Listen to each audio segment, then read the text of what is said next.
Hello, everyone. I'm Chris Wanstrath, and I'm going to teach you how to become a famous Rails developer.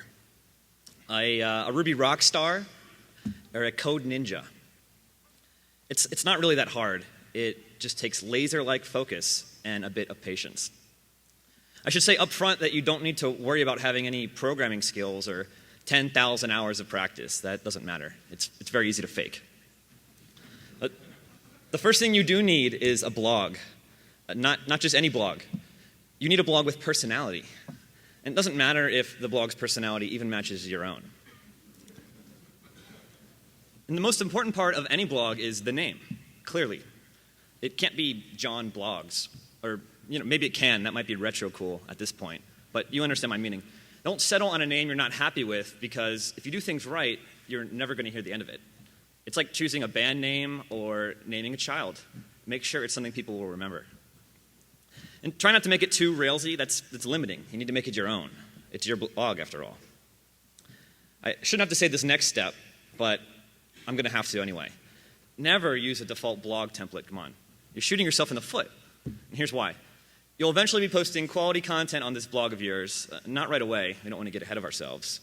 But you're going to write some really good posts, and they'll get linked on Hacker News and Reddit, and they'll get retweeted and delicious. And if you're lucky, they'll get mentioned in a podcast or two. But the first time someone visits your blog, if the content is good enough, they'll appreciate it, maybe bookmark it, and then they'll move on to the next item in their feed reader.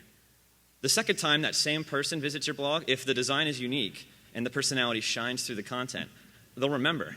They'll think, hey, I was here before. It was good. Now, I don't know exactly how many quality posts you're going to need, because it's different depending on the individual. Some people get hooked right away. They have no shame. Others like to take it slow. They make you work for it. 3, 4, maybe 5 stunning posts before they'll commit. But they always end up committing. And the idea here is association. If your blog uses a faceless template, no one's going to remember they were there before, that they read a good post on it. You're fighting an uphill battle. Spend time on the design. Maybe hire someone, do some favors for a designer friend. I don't know, you'll figure it out. But once you do, you'll have a killer name and a sleek design, which is a good start. And now, of course, the customizations, the sidebar and the header. This stuff really matters. If you're going to put a list of blogs that you like in the sidebar, and I wouldn't do that, you have to be very careful. If the blogs are too popular, people are going to think you're a wannabe, right?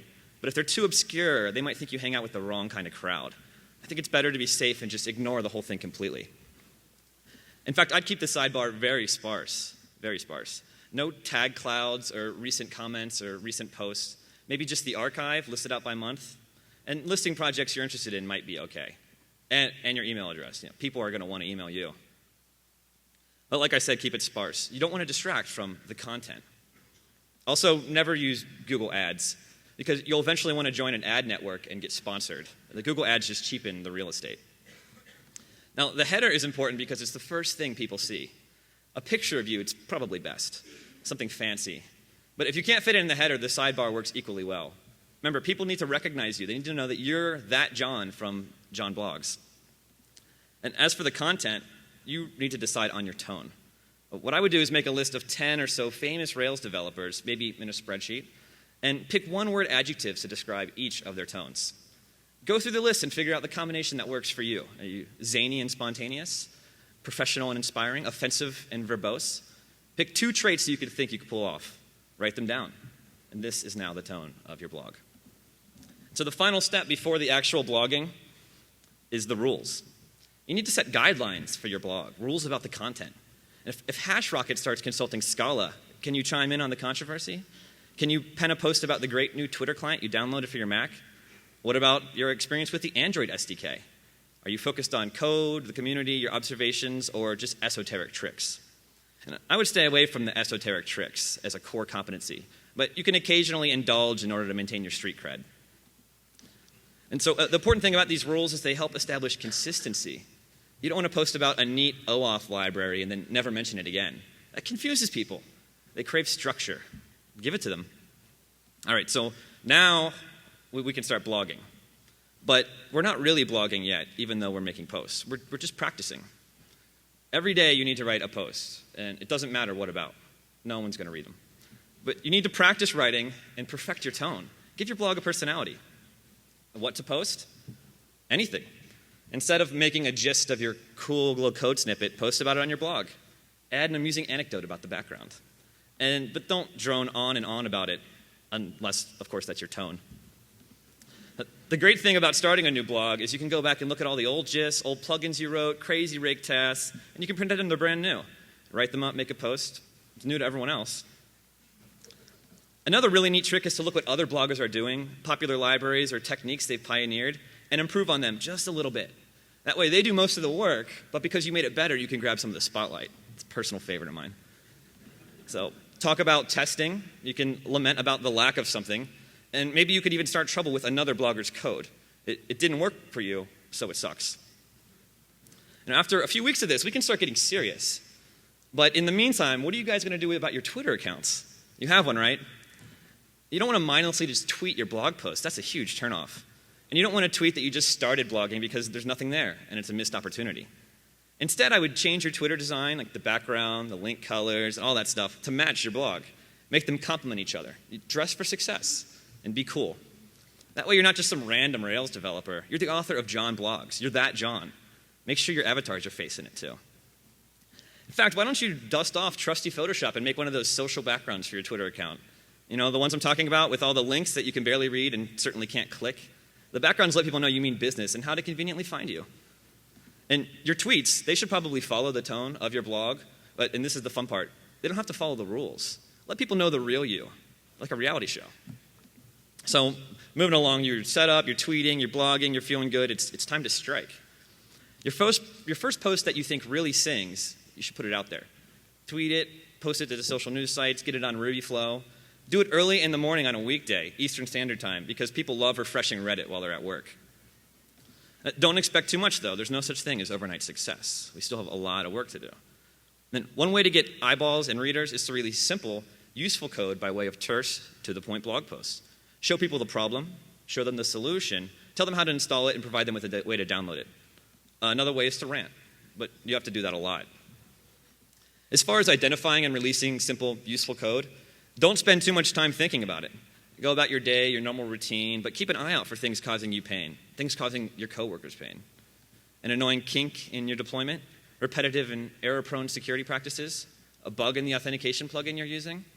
Keep your eyes open, and when you identify a pain point, something causing friction in your workflow, write it down, store it somewhere. Later that night, you can pour yourself a glass of wine, maybe some bourbon. You can sit down on the couch and you write a solution to that problem. Keep it simple and make sure you can complete the library or plugin in one night. Then write a blog post and release it. And you rinse and you repeat. If something's causing you pain, it's probably causing someone else pain as well. I mean, we're all Rails developers with pretty similar workflows, most of us. So eventually, you'll hit the jackpot. Something simple that a few people want to use. Maintain it, accept patches, and keep moving forward. And as you gain more confidence, you can start looking for bigger pain points and more ambitious solutions. You'll get better at spotting them. Now, you're ready for the conference circuit. Local RubyConfs, meetups in your city, and the holy grail, RailsConf. You get a serious pet project going, submit talks about it. Post progress updates. Be sure to maintain your tone and follow all the rules. Go to the after parties and meet people. Let them know that you're John from John Blogs. Never take off your badge. Continue posting with consistency. Most people, they don't know the difference between prolific and profound. They both have a lot of the same letters in them. They just want something interesting to read and a lot of it. Also, I would keep track of what everyone is saying about your posts on Twitter, Delicious, and FriendFeed. You don't have to respond, but I would frequently search for your posts on all these services, multiple times a day. If you contribute to Rails itself, that's huge. The other famous Rails developers will start to notice you. Same with commenting on blogs, especially the 10 in your list. You kept that spreadsheet, right? A few months of this, and you'll be signing autographs, kissing babies, going to expensive nightclubs, living the famous life. Everyone will know your name. Publishers will be mailing you free books, asking you to blog about them, but it's against the rules, so don't. You'll get invited to speak at conferences, recognized on the street even. Recruiters will haunt your inbox. Things you say, they'll matter. And your blog will get sponsored. Maybe you'll even write your own book. And of course, you get to hang out with the cool kids. And now you're one of them, after all. Congratulations. The problem is that being a famous Rails developer isn't the same as being a good Rails developer. Anyone can become a famous Rails developer. Just do all the stuff I just said. Boom. It's guaranteed to work. Personally, I look up to the good developers. The people who don't care about their RSS subscription count, who blog as an afterthought. People who aren't concerned with how many Twitter followers they have and work on their pet project every week because they love it. Who've contributed to Rails for years because it's their passion and aren't overly concerned with their speaker's bio. People who care about code first and foremost. Now, there's always talk on Twitter or IRC about nicknames on conference badges. So you can identify people you've met online but never in person. Why don't we just skip that step and instead put your favorite project that you've contributed to on your badge? You've contributed to Rack? That's great. I love Rack. Maybe we can be friends. You worked on WebRat? Please explain it to me. Think about this. Do you know the people involved on your favorite Ruby gem, your most used plugin, the ones that everyone listed in the video? They're probably people you get along with. Code, I'm learning, is the common thread that brings developers together. It's not blogging or trolling or procrastinating as much as we love those things. It's reading, writing, and sharing code. And as much as I blog, troll, and procrastinate, I think code has brought me the most good fortune, the biggest return on investment with the least risk. After I dropped out of college, I worked on a PHP shop doing trucking logistics applications. We were a broker between independent truckers and big companies like Kmart. Is that still around? No. Truckers would register on our website, say they're going to be in Delaware on the 3rd of May, and that they're heading to Denver. Then get information on shipments along those chosen routes. They could bid on the shipments and accept them all through us. It was a fairly complex application, and two things were missing: version control and constants. There was no version control, so you'd have things like main2.php and compute radius of from shipment 7.php laying around, along with versions 0 through 6, of course, in the same file, in the same directory. It's pretty painful. There was also no constants and no configuration, so the source code was filled with magic numbers. If you wanted to tweak any of our algorithms, you would find the correct code which did the computation and change some numbers by hand. And hopefully you were changing the correct numbers. Naturally, the first thing I did was institutionalize the version, the king of version control systems. And the second thing I did was start extracting the magic numbers into configuration files. At the time, it was a pretty common PHP idiom to use INI files for configuration. Most of what you need was supported, and I'm pretty sure PHP came with a library that could understand INI files. This worked okay, but once I started tinkering with Rails, I was blown away by YAML. So clean and powerful. And then there was Psych, this C extension written by Y, but it was just that, a C extension. I didn't know much about loading C code in PHP, and even less about doing it on our production servers. So I set out to write a YAML parser in PHP on my own. As a nod to Psych, I called it Spike, S-P-Y-C, a simple PHP YAML class. It was my first parser, it was stateful, and I think it did 2 passes for the reference pointer stuff YAML supports, but I don't think I ever got it working. It didn't support all of YAML, but it supported most of it, both the dumping and loading of simple stuff, the good parts. So I snuck it in, and before long, we were using YAML with great success at my company. And naturally, I put the code on SourceForge, king of source code hosts. And my designer friend made a page, and in the first month, Spike was a huge hit. And I think it had at least 70 downloads. I can't even do that on my fingers, so that's a big deal. So we fast forward about 9 months here, and my telecommuting job turned into a real job, and I agreed to move to New Jersey. I packed my car, I said my goodbyes, I drove 11 hours to Hackensack. I worked in the office one day. I realized all my coworkers were complete sleazeballs. I got in my car, and I drove 11 hours back to Ohio. And so just like that,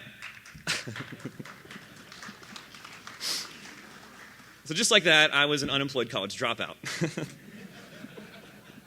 It wasn't so bad, though. I spent a lot of time in the pool that summer, and I spent a lot of time learning Ruby and Rails. I even started freelancing again. After all, I was fully qualified. I had 8 years of programming experience, because I did QBasic when I was 12, so I'm pretty sure that counts. But summer ended, I needed to figure out what I was going to do with my life. As luck would have it, around that time, the video game website GameSpot was hiring, and of course I needed a job. I had no idea where San Francisco was or what the guys at GameSpot were looking for, but I applied. I created a brand new resume and stayed up all night working on the cover letter. By the time I was finished, it was a page long and pretty convincing, I think. In it, I promised to move to California the next day, bringing nothing but my guitar and Xbox with me. Very romantic stuff. My family would miss me, but I was ready to leave, and I was hungry to show the world what I could do, ready to learn from the masters. The phone interviews went well, and they liked that I was into Macs and Ruby. I obviously got the job. My first time ever stepping foot in California was when I flew out to find an apartment with my dad. Though my work experience wasn't what got me the job. I'm sure my cover letter had something to do with it, but my short-lived career in trucking logistics was far from glamorous. I only really had one thing to show GameSpot, and that was Spike. My code was freely available, it had been used in production, and it worked. They could download it and play with it or check it out online. And regardless of whether or not they thought it was good, they could tell it was clean and well thought out. Well, maybe not, but I had 70 downloads, so. I got the job at GameSpot. In my mind, the first big step in the path that brought me right here, thanks to code. Code I mostly wrote for fun and to scratch an itch. And so that was pretty cool, and I thought unique until it happened to me again. While I was working on GameSpot, I was doing more and more Ruby on the side. I had an open source Rails tumblelog called Azumoto, a crappy FTP server called ftpd.rb, which I used as a way to learn about threading, and a command line option parser DSL called Choice. For Choice, I had a full test suite because I wrote the thing to learn about TDD, and an RDoc-generated homepage on RubyForge. This is the big time. When CNET, GameSpot's parent company, acquired Chowhound, they decided to rewrite the site in Rails from scratch. What could go wrong? So they brought on 2 Rails programmers from wayfaring.com and were looking for another, and they found me. I later found out that my RDoc site, Ruby Gems, and the test suite proved to the Wayfaring guys I was a real Ruby programmer. Well, they wanted someone excited about this stuff, and I certainly was. Which was great timing because I got to expense my trip to the 2006 RailsConf. So, code, it talks. If you don't have any projects going right now, you should spend some time here at RailsConf starting something new. Something you've been meaning to do but haven't gotten around to. An idea that's been floating around. Or just find someone who's hacking and ask them what they're working on. Maybe it'll be interesting enough to jump in on. If you want to run your own business, code is the perfect way to find co-founders and employees. I always feel bad for business types who post on forums wondering the best way to meet a co-founder or CTO. It's not because they're business types. We all have to live with our decisions. But I didn't realize this was an issue. I met all the other GitHub people through code. PJ through Chowhound at CNET, Tom through his open source work, Scott through his almost annoyingly large array of Git-based Ruby libraries, and TechUp through his domination of GitHub's Lua section. At CNET, we found really talented people through both open source and local meetups. And everyone you met here that you didn't know before the conference, technically, you met them through code. So GitHub, it didn't catch on because of Git. I don't think that's the case. It may have helped, but it wasn't the primary catalyst. And Chad doesn't even like it. GitHub caught on because it's about code, sharing, finding, and contributing code. RubyForge and SourceForge, they aren't about code. They never were. In fact, this is perfect timing. Just yesterday, SourceForge rolled out a redesign of their homepage. They have Twitter search and popular projects right there, front and center. It's very fancy. So I clicked around. The first project I clicked on, Ares Galaxy, it was number 7 on the top 10 list. The CVS browser said it didn't have any files, so I guess you can just download a tarball, which is nice. And the second project I clicked on was number 5 on the list, called 7-Zip. It didn't even have a link to a source code browser, unless I couldn't find it, so no code. At this point, I realized I hadn't created a project on SourceForge in a long time, so I decided to do that next. I remember it being painful, but that was a long time ago, and this is a fresh redesign. So when you're registering a project, the first page consists of 5 radio buttons, a project name field, a Unix name field, a public description text area, and an additional notes text area. The notes area is lovingly provided so you can justify to SourceForge's staff why you should be allowed to create a project. And of course, you can't continue without giving them a reason that spans at least 200 characters, which I think is crazy. Most days I have trouble with 140 characters. Also, there's a warning at the top that says you need to be hosting open source software. You can't put your band site on the website. So I almost backed out at that point. But once you filled all that in and you click next, you're asked to choose an open source license. There are 8 licenses listed as well as the other option, and then a link to documentation about open source and choosing a license. So I just picked MIT.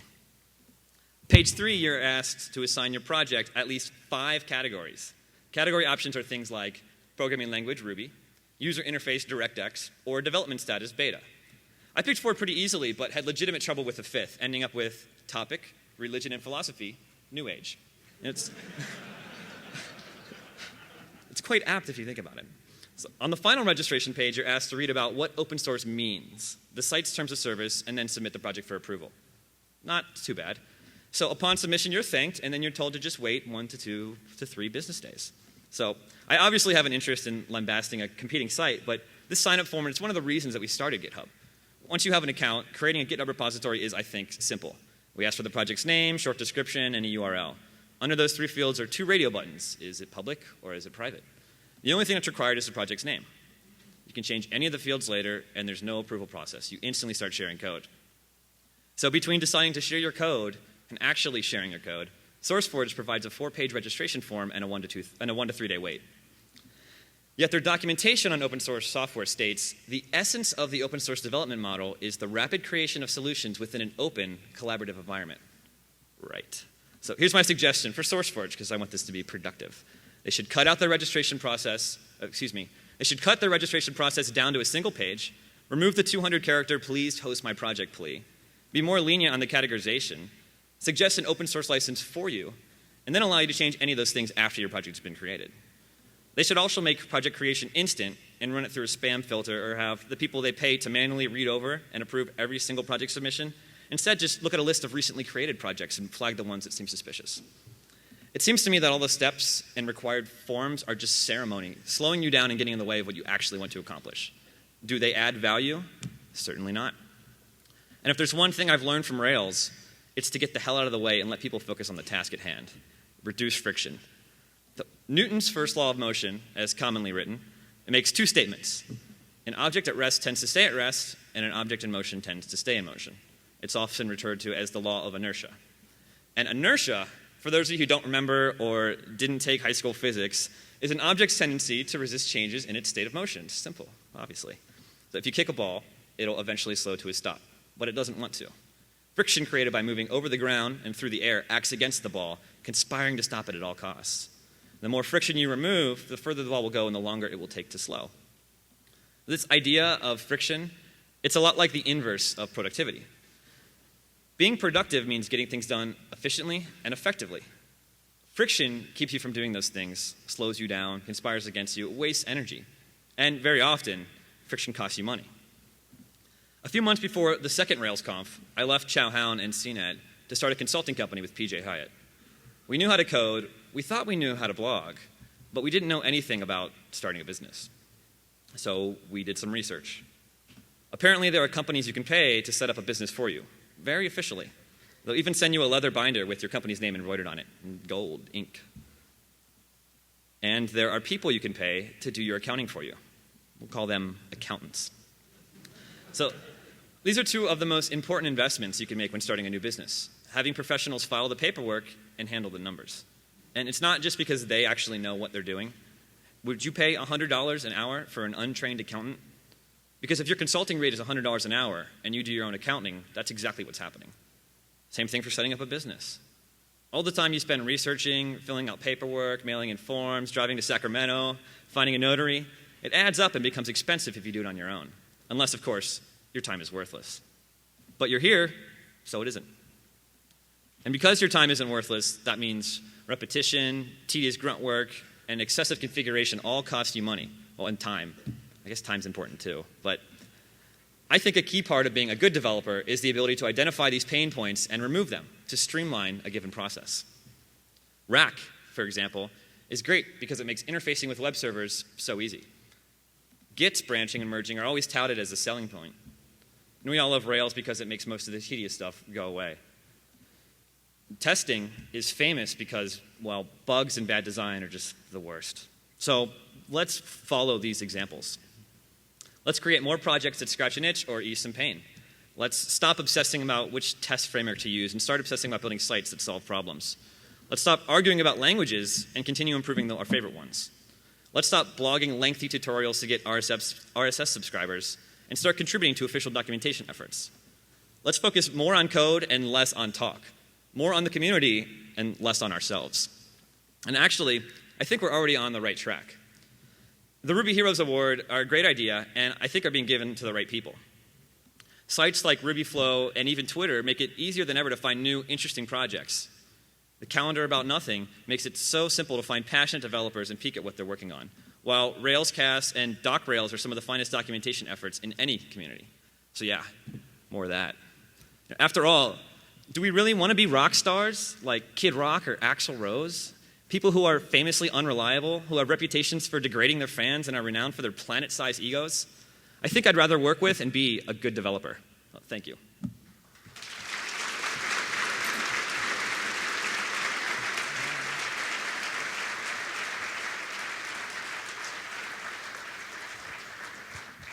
Hello. Hello? Hello. I can't see anyone, but if you guys want to do a Q&A, we have a bunch of time. So, but go to the mics. Oh, now I can see better. So go to the mics in the center and ask a question. And it can be about anything, really. I'm here.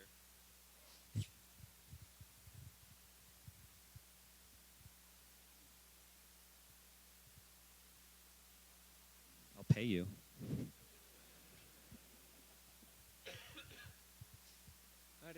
I didn't go to the GitHub panel, so I don't really know if you already covered this, but what was your inspiration for GitHub? The question is, I didn't go to the GitHub panel, so I don't know if they covered this, but what was your inspiration for GitHub? Yeah, I tried to put that in there. That didn't come across? Damn. All right. Revision 2. So the inspiration for GitHub is the coding. We were doing open source software all the time, and there was all this friction there to use the theme. There was accepting patches, downloading patches, making sure when you run the patch-p number command, you had the right sort of absolute or relative paths, and all this stuff that it was like in the way of doing code and contributing to code and getting code from other people. So when we saw the video on Git from Torvalds that was all about like the high-level distributed version control concepts and community and passing around code like it's just no big thing, that was really appealing, and we thought, yeah, let's set that up, but just for ourselves. So I was working on that, and I was just going to use it for my blog. And then Tom was like, why don't we just give this to everyone? And I was like, you, sir, you're a genius. So the inspiration for GitHub is it's more about code. When we look at SourceForge, and I gave them a little bit of crap, but it's a site for hosting projects. You click on register a project. And we wanted GitHub to be a place where you throw up code. Like if you have a 15-line Ruby script, you're not going to go through the RubyForge or the SourceForge registration process to post that to someone, because that's not what it's for. So you're going to put it in a pasty, and you're going to lose it, and people are going to ask you, like, what happened to that thing you made, and you're not going to know. So the idea of GitHub is you just make it really simple to put up any sort of code you have. You can version your dot files. You can put all that crap up there. You can keep it somewhere that's safe. And you can, find that sort of code from other people. So that little 15-line script, it might actually be really useful or have a novel technique that someone else hasn't thought of, and you could really be helping them out by posting that up there. So that's the idea. It's more about code and finding code from other people and taking the emphasis off of projects and big, scary-looking websites and SourceForge.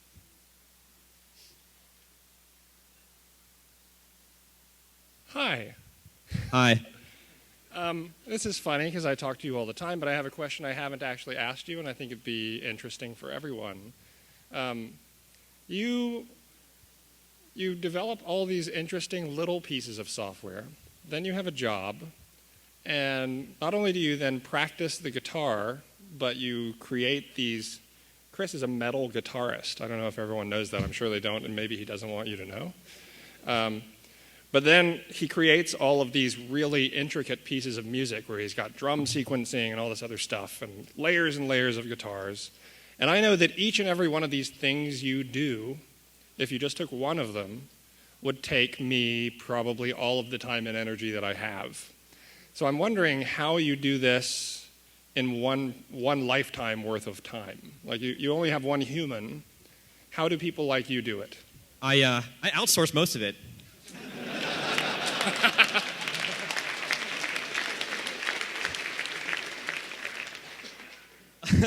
The question was, how do I do so much random crap?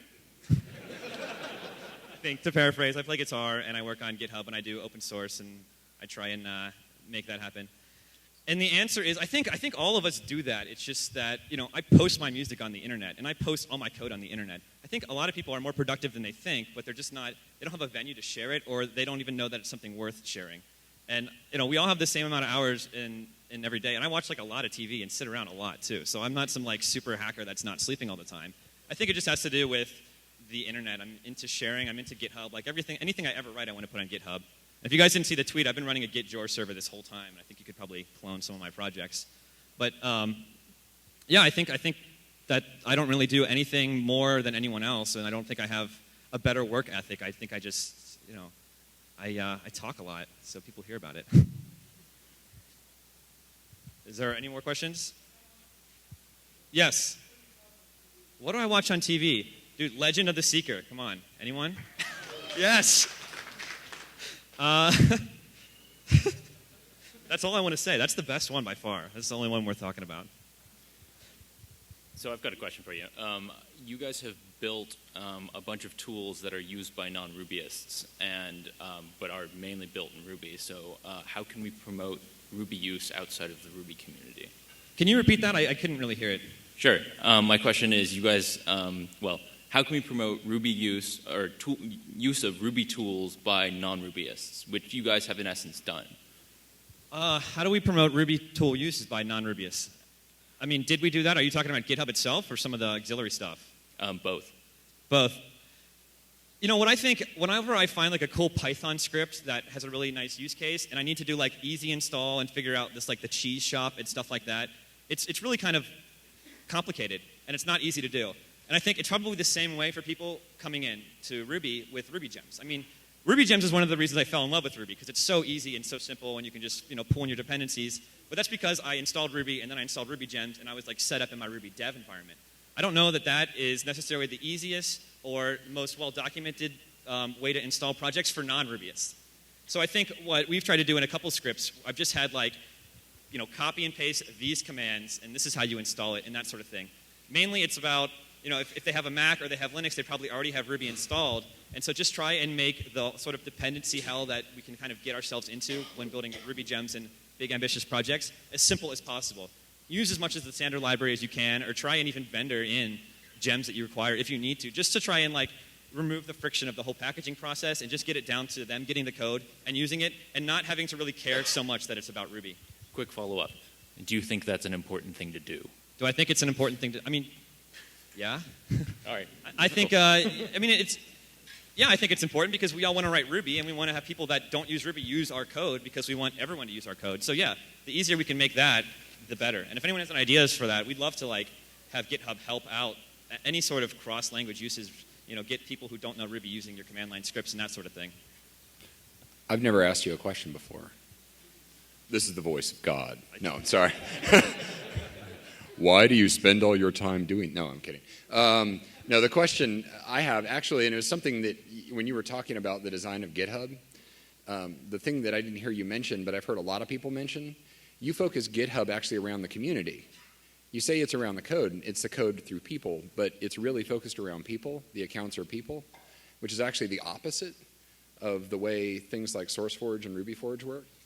And so that inversion actually really helps because to me it creates this huge focus around the community, and the code is the things that we're all working through. But anyway, I wanted to hear your thoughts on that.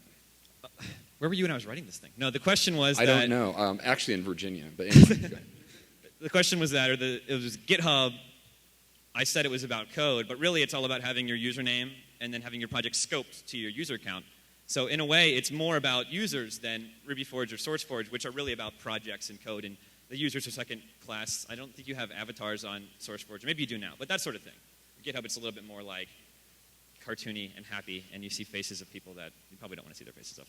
But, so I mean, it is about people because there's like the profiles, and you can like add your friends and that sort of thing. Check out my GitHub stuff. But I like to think of it as, the Facebook idea. So Facebook, it's about, as far as I can tell, I dropped out of college, it's about you add your friends, but it's so that you can see what they're doing. You can see the photos they add, and you can see the events that they're putting on, and you can see the things that they did. For GitHub, yeah, you add people and you follow other developers, but it's so you can see their code. It's like you don't care what I'm doing like tonight. Maybe you do care about the shows, but it's about you follow me and you're only interested in my code, and I'm just sort of a gateway into that. So I do think it really is about the code, and it's cool because you can have your identity and link to all of your code, and you can be judged, and you can judge others based on that instead of who you are or how cool your picture is or that sort of thing. So I really do think it's about code, and just when you're talking about code, people naturally fit in there very well. Anyone else?